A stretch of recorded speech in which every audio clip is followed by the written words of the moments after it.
一部电影里威风八面，现实中却落地成盒。短短24小时内，印度国产 LCA 光辉战斗机就完成了一次从银幕战神到机场铲土机的魔幻现实切换。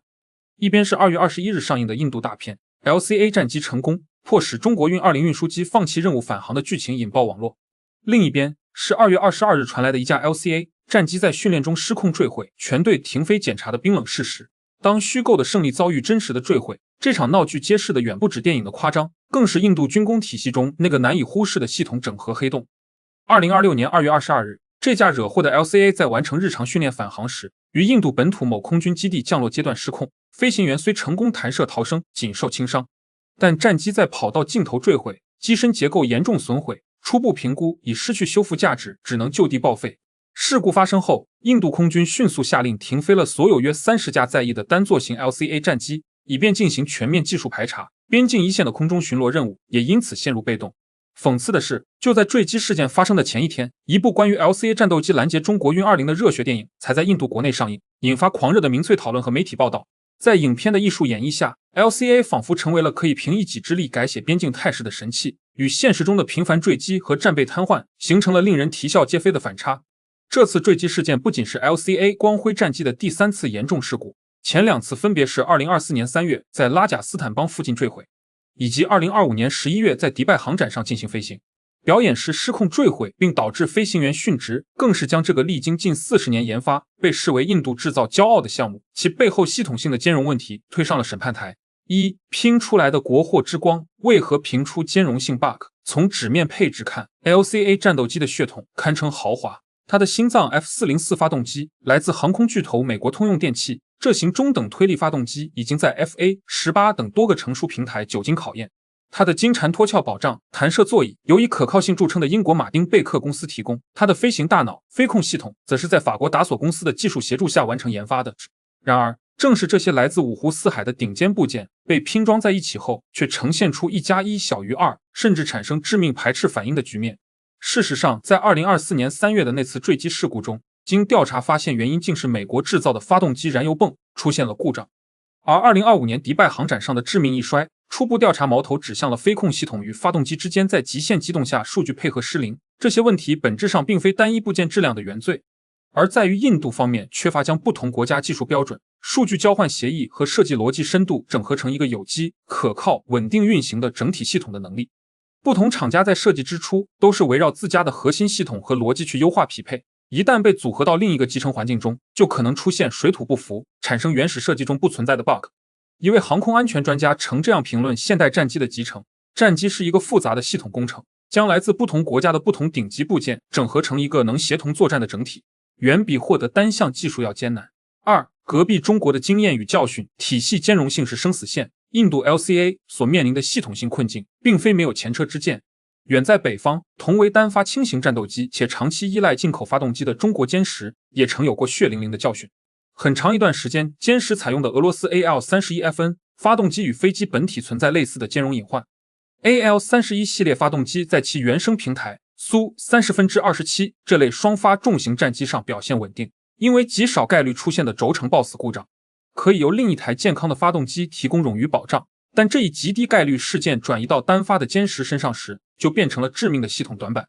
俄罗斯方面由于没有同款单发战机的使用需求，对该设计缺陷的动力自然不足，这让早期使用该型发动机的歼十事故率一度面临严峻挑战。这段痛苦的经历深刻教育了中国航空工业，并加速推动了国产太行等系列发动机的成熟与上机。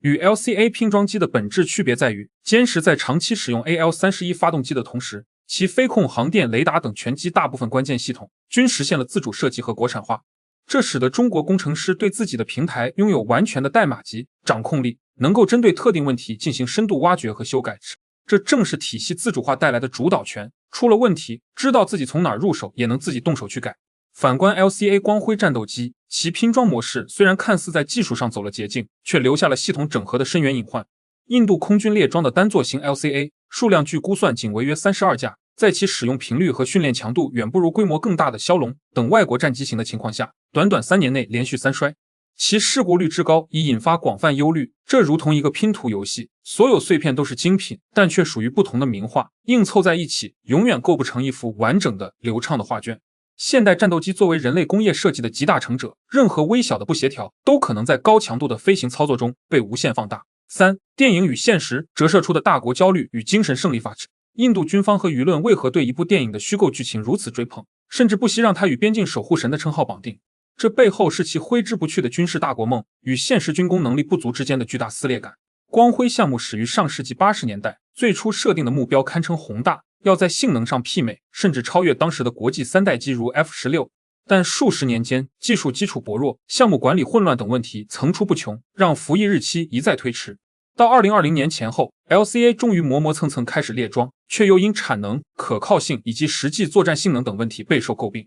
面对这样一份成绩单，国内民众对印度制造的热情无疑需要维系，于是展现印度制造强大、维护国家安全便成为影视作品迎合公众心理需求的便捷切入点。尤其在2019年5·7空战事件中，因实际空中摩擦以印度吃亏告终后，电影编剧不得不扬长避短。既然现实中战胜歼10C 或歼20的想象难以服众，那么就另辟蹊径，转而描绘能近距离拦截并逼退看似无还手之力的中国运20大型运输机的桥段。这既能满足观众的军事虚荣心，又能侧面展示 LCA 出色的低空低速性能，但艺术终究不能代替现实。更讽刺的是，就在电影剧情广为流传，舆论一片赞誉 LCA 的英勇之际，第二天现实便毫不留情地送上了打脸一击。这使得 LCA 的战绩真的只能停留在荧幕之上。其实印度空军自己心里最清楚 LCA 究竟有几斤几两，这一点从其在2019年克什米尔冲突中宁愿出动早已老旧以致多次坠机事故的米格21，也不敢派遣新锐的光辉战机执行一线任务就可见一斑。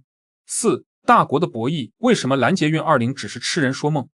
即便仅从军事逻辑分析，电影中 LCA 能突破层层防御，接近并拦截中国运20的设定也近乎天方夜谭。第一关是生存。战端一开，像 LCA 这类作战半径有限的轻型战斗机，据推算，无空中加油的情况下，作战半径约在300至400公里左右。其赖以起飞的前沿机场本身就处于解放军远程火箭炮、巡航导弹甚至无人机的高优先级打击清单上，存活能力堪忧。第二关是防空。假设 LCA 侥幸升空，并突破国境线进入争议空域，迎接它的将是一个严密的多层现代化防空火力网和电磁干扰环境。先进的远程防空导弹系统是其主要威胁之一。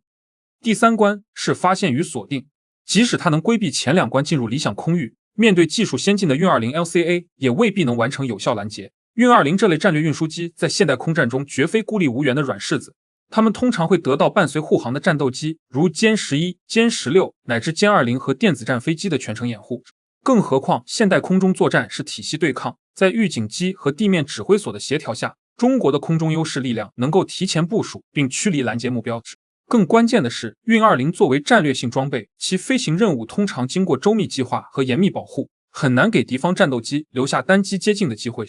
一位资深军事评论员戏谑地说道，拦截一艘大型运输机可能看起来很简单，但问题在于对方的护航机群很可能在你还在苦苦寻找运20的雷达信号时，就已经先锁定了你。无背后的军工智商与启示。回到这次坠毁的 LCA 战机本身，它折射出的是印度的军工体系的组装思维极限。无论是已经服役的 LCA 光辉战机，还是正在研制的其他武器装备，印度都习惯于购买国际上相对成熟甚至是顶尖的分系统和部件，然后把系统整合这一最考验工业能力和工程经验的核心环节想象的过于简单。这种做法的优点是起步快，起点高，短期内能看到成型的平台，缺点则是始终无法吃透各部件之间的耦合关系和底层代码，缺乏从根源上发现问题、解决问题的能力。其结果便是，一旦设备在工作极限附近发生配合问题，工程师就很可能陷入头痛医头、脚痛医脚的困境，找不到核心病灶。从更宏大的角度来看，印度追求成为一个有影响力的大国的雄心，与它在核心军工领域表现出的基础能力不足之间，构成了巨大的矛盾。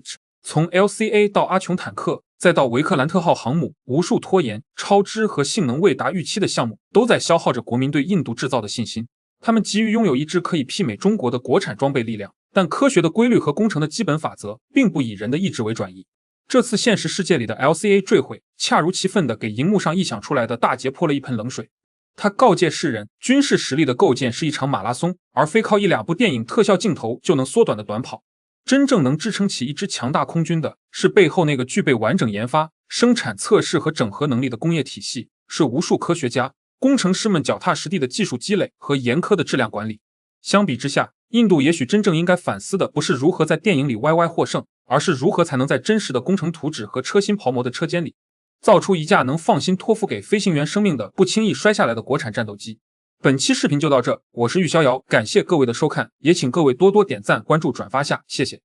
我们下期视频再见。